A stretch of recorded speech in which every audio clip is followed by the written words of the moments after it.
Hello, welcome. So today we're going to be looking at some insane posts from r/AmITheButthole. And let me tell you, we have entitlement, we have annoying families, we have it all today. So if that sounds like something you'd be interested in, then stick around and enjoy. And don't forget to like and subscribe, please. Thank you. So, first post, am I the butthole for refusing to give my lottery winnings to my family after they excluded me from a family trip? Oh, goody. Families and money. It always goes well, doesn't it? I, 28F, come from a family of 5. My parents, my 2 siblings, 30M, 25F, and me growing up. I was always the black sheep. My siblings were golden children, and while I wasn't outright ignored, I definitely got the short end of the stick. A few months ago, my family planned a big overseas trip. I found out through my sister's Instagram posts, not them directly. When I asked why I wasn't included, my mum said, "We didn't think you'd want to come, and besides, we're tight on budget." Oh, but you can pay for 4 people? What the hell? You know, give OP chance to pay for themselves also? Yeah, don't like that one bit. It hurt, but I let it go. As I'm sure it did. Oh my goodness. Fast forward to a month ago. I bought a lottery ticket on a whim and ended up winning a life-changing amount. Over $2 million. Goodness me, you lucky ducky. Share some of the luck. Like, I don't want your money. Just give me some of that luck, because I swear I am the unluckiest person ever. Like, the amount of ridiculous reasons I have wound up in hospital over the years beggars belief, honestly. I decided to use the money wisely, paid off debts, invested, and set aside some for fun. Yeah, I've always said, you know how you always have those conversations with like friends and what have you, and you'll say, what would you do if you won the lottery? My answer is always be, I'd get rid of any debts, that I have. I would put aside some individual little bank accounts for my kids for when they're older. And then I would decorate the house. So the house is nicer. I mean, the house isn't bad anyway, but I'd make it look nicer. I wouldn't go crazy. I wouldn't buy a new house because my house is big enough for me already, pretty much. So I would just make it look nicer. And then, put the money to some sort of good use, invest in a business or something like that, or a new business, should I say. And other than that, have a little bit for fun and then just live off of it, so I don't have to stress about when business is going slow and everything like that. Just be comfortable. That's all I would want, is to be comfortable. And then I'd probably give my family a little bit too if I had enough. I really would, because it's nice to share. It's nice to, I'd want everyone to be as comfortable as I am, I didn't tell my family right away because I didn't want them to treat me differently. I mean, if you've been treated like crap by your family for your whole life, I completely understand not wanting to say anything. Well, word got out after I brought a new car, and now they're furious I didn't offer to share the wealth. My mum said it's selfish to keep all that money to myself when they're struggling. News to me, given the vacation. Yeah, exactly. You can't be struggling that hard, can you? Either that, or they're terrible at managing their money if they're struggling and decide to go and pay for a vacation.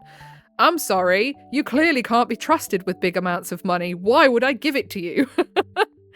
My sister has hinted that I should pay for her student loans, and my brother outright asked me to buy him a house. It's $2 million. You're not going to really have an awful lot left if you go buying a house in this economy. I calmly explained that I wasn't obligated to share just because we're related, especially given how they've treated me in the past. I mentioned the trip as an example on how I've been excluded. My dad said, "That was different. This is family money." No, it's not. It absolutely is not, Dad. Go and get wrecked, because no.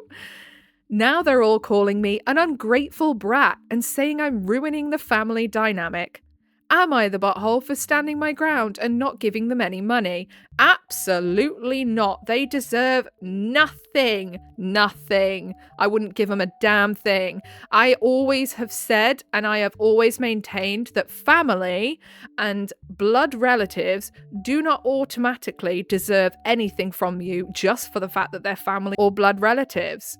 Because family sometimes can actually be the most toxic people in your life. They really can. And then down in the comments, Fearless Fennel 4929 says, not the butthole, this is not family money. It's your money. I'd suggest cutting them off. They'll probably just keep harassing you for money. They're just here to use you. Exactly. Funny how all of a sudden they want to talk to you all the time when you've got a few pennies in the bank account. And then Ebero Imuscan, I hope I said that right, says, exactly, your family sounds like real opportunists. I think cutting them off is really the way to go. It's your money, not theirs, not the butthole in any way. And then Butterfly Garden says, agreed. OP already had plenty of reasons to cut them off, exactly. Their attitudes about OP's money is just the last straw. Also, OP, they're not going to see this, but I will say it as if I'm speaking to the OP, and anyone who listens to this who may randomly have the same experience, you could take this advice and run with it if you like. I don't mind. You can take it and have it for free. Basically, what I would suggest is that OP also goes ahead, gets in touch with a solicitor and makes a solid will for where they want their money to go should anything happen to them. Because don't let these absolute vultures take your cash if worse comes to the worst. They don't deserve it now while you're alive, and they certainly don't deserve it in the future. Well, you know, if anything was to happen to you, touch wood, obviously it doesn't, and I will not wish that upon you, but I'm just saying, it pays to plan for these things. You don't want those vultures getting your money. Put it somewhere where it would be better used. Will it to someone who deserves it. Will it to a charity. Anywhere but them. Just in case. Next post, am I the butthole for having 2 twin beds in my guest room instead of a queen and refusing to let my in-laws change the room? Hi Reddit, this happened earlier this year. My in-laws are no longer staying with me. Thank goodness for that. Background info, my husband and I, 24 F&M, have been married for 2 years. I'm a social worker and my husband works as an electrician. We own a 3-bed and 2-bath together. We have our bedroom, our home office, and a guest bedroom. My state's foster care system is one of the worst in the country. There isn't anywhere close to enough foster homes to meet the total number of children in care. As a result of this, children often get stuck at hospitals, psych facilities, group homes, etc. Oftentimes, we have children that have to sleep at the CPS facility in sleeping bags on the floor because there's just nowhere for them to go. It's very common for social workers to bring children home with them. What? Really? Oh my God, that's how bad it is? I mean, I did see something, it was like one of those YouTube documentary expose things about the American social care system. I'm assuming this is in America because the fact that they said my state, just saying like how terrible the American foster care system was and what have you. Like, don't get me wrong, it's no better here in the UK, I don't think. I think it gets pushed under the rug a lot more here in the UK. But I didn't know it was that bad that social workers would have to take children home with them. Surely that's like technically not legal as well. Anyway, we digress and we go on a tangent again. Myself included, it's hard to find emergency placements for siblings, so if I can't find a place for them for the night to keep them together, I will often just bring them home with me. My husband and I are child-free, but he's super supportive of this. So our guest bedroom has 2 twin beds, both with pull-out beds underneath. Love that, love it. This means that I can give 4 children their own beds for the night, and I bet that's invaluable. These poor kids that are in these homes where they don't even get brought to bed by their families. Like, I've heard so many horrific stories from watching a lot of true crime of like kids that are just shoved in a room with a rug on the floor, like a dog, you know? I bet some of these kids, like, it's the first time they've had a nice, clean, warm bed to sleep in years. Can't imagine how comforting that must be to them in such a scary time. Earlier this year, my husband's brother and his wife were temporarily homeless. They lost their jobs and couldn't renew their lease. They had to scramble to find new jobs and a place to live. We let them stay with us for 2 months. I didn't really want to, but it was the right thing to do. They were very peed off about the 2 twin beds thing. Because of the way the bed frames are, you cannot push the beds together, and the room is a little small and oddly shaped, so you can't fit a queen air mattress in the room without taking the twin beds out. We don't have a garage, so there would be nowhere to put the beds. They wanted me to get rid of the beds and put them in a storage unit, so they could put a queen air mattress in the room. Or, you realise that beggars can't be choosers and you've been offered a place to stay when you are down on your luck, and you take it and you shut up and you be grateful. How about that?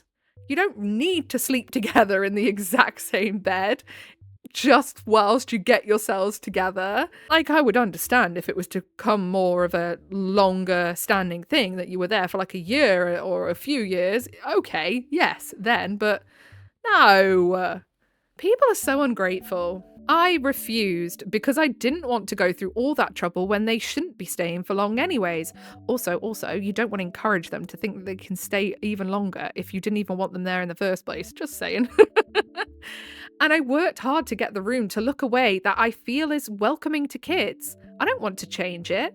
I didn't tell them this, but I also didn't want them to get too comfortable with the room because I didn't want them to be tempted to stay for any longer than necessary. Exactly. I would rather house kids in an unstable situations than my ungrateful in-laws. Oh, I wonder why. My husband took my side and told them to get a hotel if they don't like it, but otherwise, shut up. He said that if they keep complaining, they'll have to leave. He's a good husband. My in-laws have been telling everyone who will listen that we're buttholes who made them sleep in kids' beds. My husband has been telling his whole family to F off, basically, and don't talk to us unless you have something nice to say. Am I the butthole Reddit? There's like a dozen people who think we're buttholes, so I'd like some judgment. Yeah, I don't think you're a butthole at all. Absolutely not. Don't see anything wrong here. And then down in the comments, Trailsia says they have a lot of demands for people who got free housing. Yeah, exactly. Don't let them come back. Those kids sound like they need a place to stay a lot more than these spoiled in-laws. If anyone takes their side, tell them to house those two. By the way, I'm happy that people like you and your husband exist. And then OP says they are not welcome to come back, and neither is almost anyone in my husband's family now. I don't understand how he's such a great guy, but he comes from a family of pricks. I mean, sometimes happy accidents and all that. Usually, how it happens, the most intelligent in the clan sees how awful the rest are and actively tries to make a change so they're nothing like their family. Yeah, exactly. Next post, am I the butthole for calling an ambulance which got my co-worker fired? What? Why?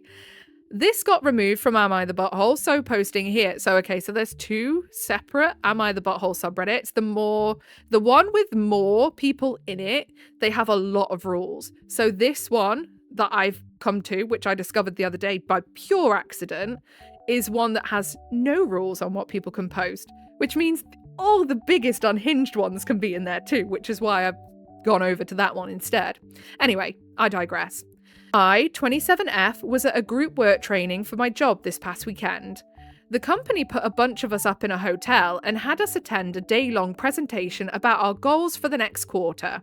For context, we're in sales, it's highly competitive, and the group consisted of mostly older employees, with me being the youngest. After a full day of meetings, a few of us decided to get dinner at a restaurant down the street from our hotel. We carpooled, and when we arrived, one of the older ladies, Deborah, 50s, was already there standing at the bar. We invited her to join us for food, but she declined, and we moved on with our night. I had 2 beers with dinner, so I'm not judging, but as we finished our meal, it became clear that Deborah was plastered. I wonder if this is in the UK. I do wonder, because plastered is a very UK term for being drunk as a skunk. She was stumbling even though the ground was level and slurring pretty badly. Oh yeah, Deborah's had quite a few bevies, hasn't she? As we left, Deborah came outside with us and reached for her keys. I immediately stopped her and said I'd drive her back to our hotel. She agreed, but as she went to grab the passenger door handle, she missed and fell straight back onto the pavement, hitting the back of her head. I don't mean to be gross. Trigger warning here, by the way, for anyone who's squeamish right now, because I've just quickly read ahead. You might want to skip past a few seconds. I don't mean to be gross, but it sounded like someone dropped a carton of eggs. Ugh. Oh no, rank. Ugh. Oh, that'd have me gipping, that would. Oh no, this isn't in the UK. This is. Sorry, I've just glanced ahead. It's not the UK. It's definitely in America. I am wrong. I thought plastered was a very English saying, British saying, but there we go. I stand corrected. I checked, and not only was she passed out, but she was bleeding from her head. Oh my goodness. Yeah, I mean, if you hear that kind of noise when someone hits their head, I don't care if they're not bleeding. That needs checking. Everyone panicked, and I grabbed my phone to call 911. One of the younger guys stopped me and said, "Help me get her in the car. We'll get her room key out of her purse and just put her in bed." Are you stupid? Silly boy. I was bewildered and said, "But she has a head injury. She's bleeding. What if she cracked her skull?" I'm no doctor, but if you go to sleep with a head injury, don't you just not wake up? I mean, I don't think that's true. I think that was like one of those old wives' tales. I think it depends on the severity, though, of course. I think that was something that they used to say for concussion, wasn't it? Don't go to sleep if you have concussion. And now it's completely flip-turned, and they say, no, if you have a concussion, sleep can actually help fix it. Like, help fix it quicker, heal quicker. Frickin' heck, I couldn't actually think of words then. Words are hard. I'm pretty sure I learned that in school, and some of the other employees agreed with me, so I called the ambulance. Paramedics took Deborah to the hospital, and she survived, though she was in really bad shape when I checked up on her the next day. Yeah, I bet. Goodness me. Here's where I may be the butthole. Our managers found out that Deborah was hospitalised for over-drinking while technically at a work function. They fired her on the spot. Everyone also found out that I was the one who insisted on calling an ambulance. The older employees are all saying I did the right thing and that she could have died. But the younger ones are calling me a snake and saying I got her fired on purpose because she was competition. Oh, shut up. Are you that idiotic that you can't see how a flaming head injury like that would need to be dealt with? Do you know what? I think if they'd have managed to get their own way and sent her to the hotel room, and that she'd, passed on to the other side because of her injury, I would love if they'd have got done for manslaughter. I really would. Like, it would serve them right. Am I the butthole? No. Categorically no. I think I'm unsure, if your work could fire her, because was she not actually she wasn't part of the function. You guys went there as a function, but she was already there with other people, wasn't she? And she wasn't eating with you or anything. She was just there and happens to work with you. So I hope that she takes them to a tribunal for unfair dismissal, because also she might actually not have drank an awful lot at all. She could have been spiked. There are many different variables that your work has just gone, drunk at a function. There are other things that could have been going on. And I really hope that Deborah tries to take them for unfair dismissal. I really do. And yeah, I'm so glad that you were there, OP, because otherwise, poor bloody Deborah would be bleeding out in a hotel room by now. And then down in the comments, Toffus1 says, "Not the butthole, you did the right thing. Smashing your head against the ground can be fatal from even small falls. And she got fired from something she did do, and the fall and the fact that someone probably would be responsible and call for help was a product of her over drinking on a job function." But was she with the job function? Because from the way OP said it, she was already there. And she wasn't joining in on this meal and stuff. She just happened to be there from what I took it as. Am I reading it wrong? I might have to go back after this and read it again, just in case. For Pete's sake, what's the alternative? Risk death or brain damage to minimize the chance of losing a job? Exactly. No job is worth that, let me tell you that. And then Zookeeper0304 says, Agreed. OP didn't get her fired, her own awful judgment call did. If you're away at a work function, it's not a solid strategy to get so hammered that you can't function. Okay, maybe she was then part of it. Maybe I've read that wrong. Head injuries are nothing to play with, and they had taken her to the hotel and tucked her in, and she died in her sleep. Then what? OP should tell every one of them that she dodged a manslaughter charge for them, and they're welcome. Not sure what the actual charge would be, but it wouldn't be nothing. I think they would actually probably be done for manslaughter, you know. Maybe even worse, because they saw that she cracked her head open. They heard the noise, they saw the bleeding, and they decided just fumble her in a car and leave her on her own in a hotel room. I think they would have got into a lot of trouble had the worst happened, had they done that. My ex's dad was backing out of his driveway in the winter and he saw the man last second and stopped, but the man slipped when he panicked and died almost instantly from hitting his head. It wasn't a big dramatic thing, just a fall from standing. Yeah, there was somebody in the next town over from me a few years ago when we had some really bad snow and ice and they were out delivering Christmas cards and they slipped backwards. Young guy as well, you know, wasn't very old, slipped backwards, hit their head. That's it, lights out, gone forever. That's how nasty head injuries can be, especially if you fall back onto your head. Like, because I think it rattles your brain a bit more, doesn't it? If you fall straight back onto your head. Or so I believe I've seen somewhere before. I don't know. I might be wrong on that. I might be chatting bollocks. Don't listen to me. Either way, we can all agree head injuries are bad. Am I the butthole for not helping my sister, who became homeless just after she gave birth to her and my soon-to-be ex-husband's baby? Goodness. My sister, 24F, and I, 26F, were really close our whole lives. And when we moved away from our parents together when she was 18 and I was 20, I met my soon-to-be ex-husband here and we got married and my sister stayed close. We spent a lot of time together. Then a few months ago, I learned my sister was pregnant and my husband was the father. Oh my goodness, I would have gone absolutely feral. I ended my marriage to him immediately and I told my sister I wanted nothing more to do with her and she was on her own. I had some of her stuff at my place and I left it at my ex's place for her. For the rest of the pregnancy, they were living together and then he wouldn't let her back in after the baby was born. She called our parents from the hospital and told them that she had nowhere to go. Oh, boo-hoo. That he was looking for custody and didn't want her back and I wasn't answering her calls. So they called me and after I heard them explain what was going on, I told them it wasn't my problem. They tried to argue, but I wasn't having any of it. She got a place at a shelter for single parents and she's still there several weeks on. With the custody dispute, she can't move back to our parents and I am still refusing to help her out. My parents are angry because I won't even take her calls or reply to any messages she's sent. Your parents are just as bad as your flipping sister then. I actually blocked her because I knew she wouldn't stop. My parents don't know that part. But they're telling me I should be ashamed of myself for turning my back on her and the baby. I'm sorry, she boned your ex and got pregnant by him whilst you were still married to him. What on earth do they expect? Are they actually stupid? I think so.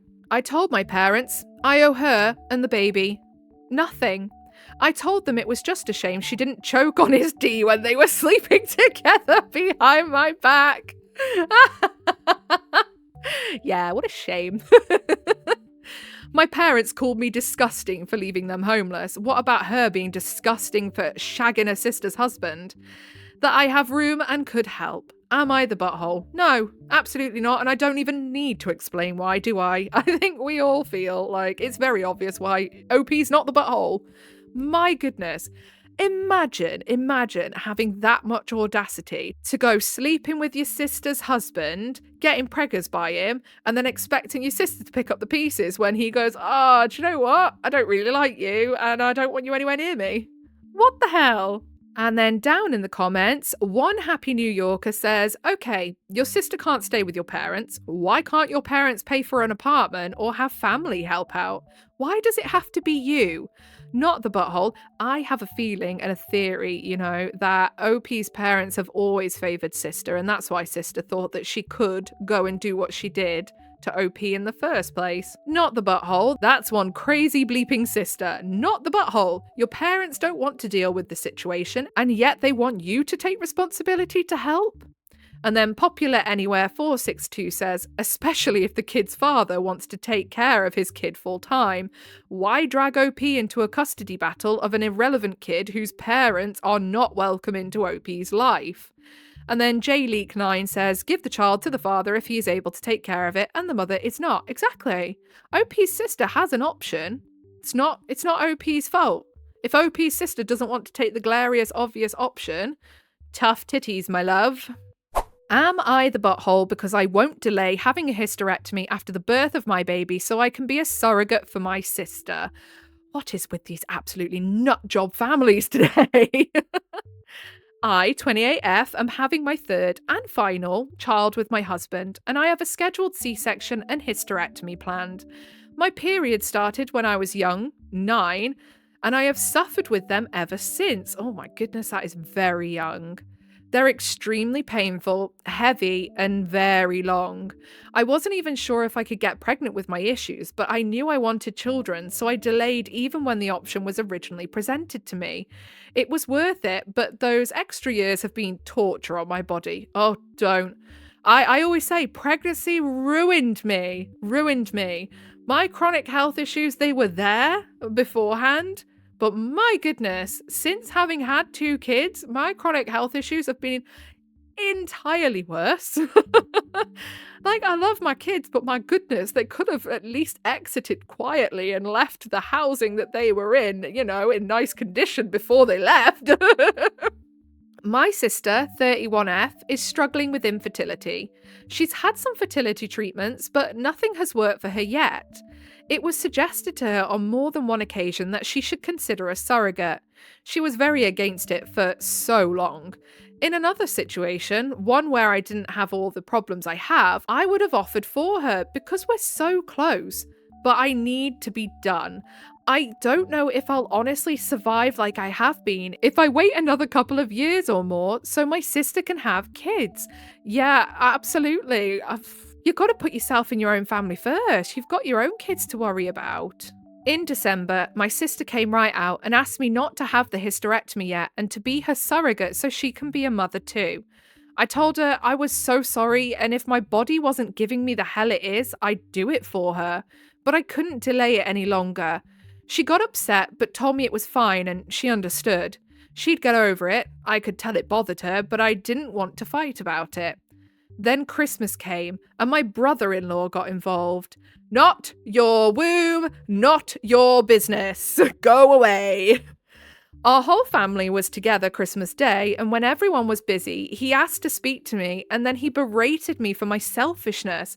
And he said if I loved my sister as much as I said, I'd delay it like I did for my own selfish reasons. My husband and my mum heard him, and they stepped in to defend me, and my husband told my brother-in-law to back off, and nobody should ever be put under pressure to carry a pregnancy. Oh, for real, for real. If anyone ever asked me to be a surrogate for them, I'm sorry, it doesn't matter how much they've suffered and how long their journey's been of infertility, I'm not doing it. Pregnancy was the worst experience of my life. I hated every minute of being pregnant, both times. Hated it. I'm never doing it again. Ever again. Honestly, it was awful. All those people that are like, pregnancy is such a nice experience. Shut up. It's terrible. No, obviously I'm joking. I know everyone has different experiences, but I just felt absolutely rancid the whole way through. Anyway, back to the story. Mum said emotions might be high around it, but none of this is my fault and he shouldn't attack me like that. Brother-in-law told them I broke my sister's heart and he was peed at me for it. My mum told him again that it wasn't my fault. Yeah, absolutely not. Shut up, brother-in-law, you spoon. The rest of Christmas Day was strained, and afterward, my sister told me she was sorry about her husband, but they were just so upset and they felt robbed of having a baby biologically related to the two of them. I told her I was so sorry, and I was here if she needed me. Brother-in-law reached out and said my sister might be sorry, but he still thinks I'm incredibly selfish. Not your womb, brother-in-law, shut up. Am I the butthole? No, absolutely not. Being pregnant sucks. Absolutely sucks. I know there's people that love it, but for me, personally, going off my experience, I didn't like a single second of it. Not a single second of being pregnant. It was an awful experience both times, and I will never ever do it again. And I don't care. It could be the closest person to me on the planet coming and asking me to be a surrogate for him, and I'd say no. Absolutely not. I am not doing it. Being pregnant is not all roses and shiny for everyone. Some people suffer the whole way through.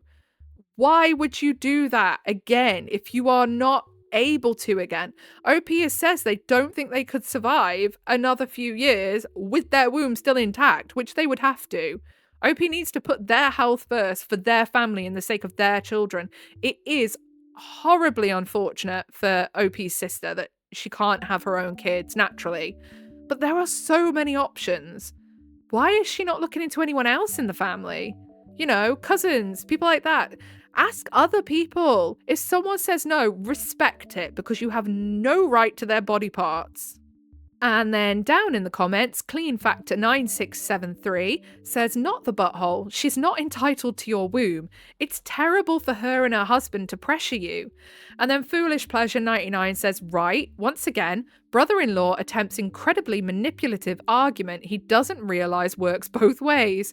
If they loved OP, they wouldn't be so incredibly selfish to demand this of her. Exactly. Am I the butthole for refusing to give my cousin the money I've been saving for my lifelong dream? No. No, without even reading it, no. I, 20F, have been saving for a study abroad program since I was 18. It's not just a trip, it's been my dream for years to travel, learn, and grow outside of my hometown. I've worked endless shifts, skipped vacations, and sacrificed so much to finally have enough money to make it happen. I've been counting down the days. Enter my cousin, 23F. She's recently pregnant and struggling financially. Last week, she came to me asking for money to help with baby expenses. Not a small amount either. Basically everything I've saved. She called it a family emergency and said it's my duty to help because according to her, my dream trip is just a luxury compared to her needs. Well, if you were so skint, cousin, why the hell did you go and get pregnant in the first place? People need to start opening up and realizing that they should be responsible for their own situations. Like, yes, we all find ourselves in situations that we probably didn't mean to put ourselves in, but she decided to go and get herself pregnant. She decided now that she's going to keep the baby despite clearly not being able to afford it. That is not on anyone else. I'm sorry to say it, but it's really not. And I think feeling entitled to people giving you monetary help just because they're family is just wild to me. Absolutely wild. When I said no, she flipped out. She accused me of being selfish, heartless, and not caring about her or her baby. She told me I can just save up again. Oh, really? Like it's that easy in this economy? Shut up. Like 2 years of hard work can magically be redone overnight. Then her mum, my aunt, chimed in saying I'm a terrible family member and then I'll regret it when I'm older. My cousin even told the rest of the family and now everyone is texting me saying I'm prioritizing a vacation over her child's future. No. You're prioritizing your own future. It's up to the mum of the kid to prioritize the kid's future, not you. I've worked so hard for this, and I don't feel like it's fair to give it all up just because she didn't plan her life better. But the guilt trips are getting to me. Now I'm questioning myself. Am I being selfish for wanting to protect something I've worked for years to achieve? Am I the butthole? No, absolutely not. And I swear, if you give her that money, I'll go come find you myself. Give you a good shake until you get some sense into you. And then Local Equipment 7162 says, not the butthole. Someone else's poor decisions and planning are not your responsibility. If she can't afford a baby, she shouldn't have one. Exactly. And also, she has a mother to help her. Enjoy your travel. Yeah, exactly. If Mummy Dearest is so bothered, then Mummy Dearest better start putting her hands in her own pockets. And then Vixen says, also, why would anyone be asking a 20-year-old for money when everyone else in the family is older and has had longer to save up? Precisely. Available Ask 9958 says people go after savers in the family. Best to keep your money secret. Yeah, don't ever tell people if you're saving up and if you've got like a good little nest egg behind you, because you'll become the most popular person that you never wanted to be. And then last post of the day, am I the butthole for telling my dad his grief doesn't get to dictate the name my wife and I chose for our children? My dad and I, 28M, have a complicated relationship. He was divorced from my mum when I was only a baby, and she died when I was very young, 5. He was already remarried and had another child when my mum passed away, and I think he expected with time that I would forget about my mum entirely and assimilate into his new family like they were the only one. There was a big effort to ignore my grief and to expect me to move on like nothing happened. Way to ruin your kid's emotional development, father. What an absolute butthole. The only time this was ever truly mentioned was when I was 13 and he sat me down and asked me to ask his wife if she'd adopt me. Oh, yeah, of course. He told me she wanted to adopt me, but didn't want me to get angry at her for asking because I still had a photo of my mum in my bedroom and I talked about her still.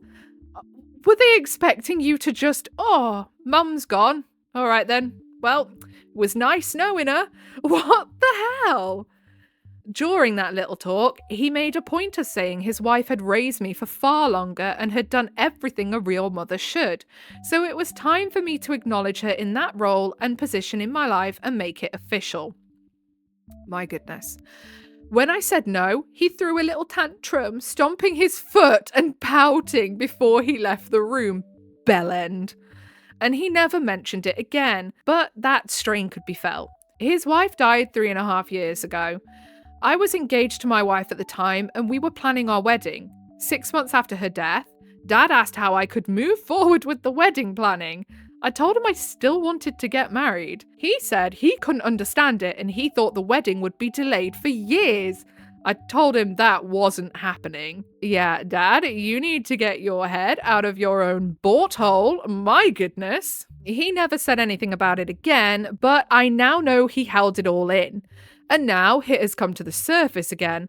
My wife is pregnant with our first child, our daughter, and we have agreed to name her after my mum. My wife wanted an H name and my mum had an H name, so it worked perfectly for us. Aw, that's really cute. We haven't announced this yet. During a family dinner with my side, one of my siblings asked if we had a name yet. I said, maybe. We weren't saying for sure until she was here. My dad said we all know the baby will be named after his late wife, and there's no point in hiding it. I told him he didn't know that at all. He lost his temper and told me if I had any respect for our family, that this is exactly what I do. He told me he's grieving. My siblings are grieving. Oh, they didn't care about your grieving, though, did they, OP? And I should take that into consideration. I told him that has nothing to do with what we name our child. He wanted to talk one-to-one and I agreed to do so. He told me if I'm hiding the name like that, then I must be naming my daughter after someone else, likely that woman, and how I was inconsiderate to consider such a thing when his wife had raised me and his wife had died in the last 4 years. He told me a good son would take this into consideration and honour the woman his father loved. Shut up. The woman who raised him as her very own. I told him his grief does not get to dictate the name my wife and I choose for our child. I told him my grief didn't seem to matter when I was 5, so why was I supposed to put his adult grief first now? I told him there was going to be no more talking about the baby names because it was none of his business. He has since accused me of invalidating his grief and being insensitive to it. Oh, isn't that ironic, hey? I genuinely am baffled by how just out of touch some of these people are in these stories. So am I the butthole? No, absolutely not. I'd be really annoyed if you gave in to him because he's just an awful person. Imagine your son's wife dies. Your son's mum dies. So your first thought is, well, that was fun while it lasted. You've got to forget all about her now. If you feel sad, we're not going to comfort you. If you're struggling with grief, we're not going to comfort you. We're not going to help you through that. We're just going to try and force you into pretending this is the way it's always been. Like, it's just disgusting. And I'm surprised OP's turned out so well, to be honest, with such a terrible role model. And then down in the comments, Accomplished Mud 1658 says, "Not the butthole. He has never respected your grief, so now you don't respect his grief either. And unlike him, he doesn't deserve any respect." What a great twist. Yeah, exactly. Perspective number 3782 says, "From this post, sounds like the father always made it about him and all his big feelings towards the woman in his life." Yeah, definitely. Probably had some unresolved feelings with OP's mum since he was so determined to try and erase her. Yeah, I bet OP's mum left him because she realised what a useless sack of spuds he was. I don't think he has the emotional intelligence to see a great twist when he sees one. Yes, I don't think he does. And then Star Foxy says he was so mad at her first for divorcing him and then for dying and leaving him alone with a kid. She probably did it on purpose to ruin his life. Yeah, I wouldn't be surprised if he was that narcissistic to think like that, to be honest. And I think that's where we're going to leave it for today. If you made it all the way to the end, then I appreciate you very, very much. If you would like to like and subscribe, I'd appreciate you even more. Other than that, I hope you're having a really good day. I hope you're not too frustrated after listening to these wild stories. And I will hopefully see you all again soon. Goodbye.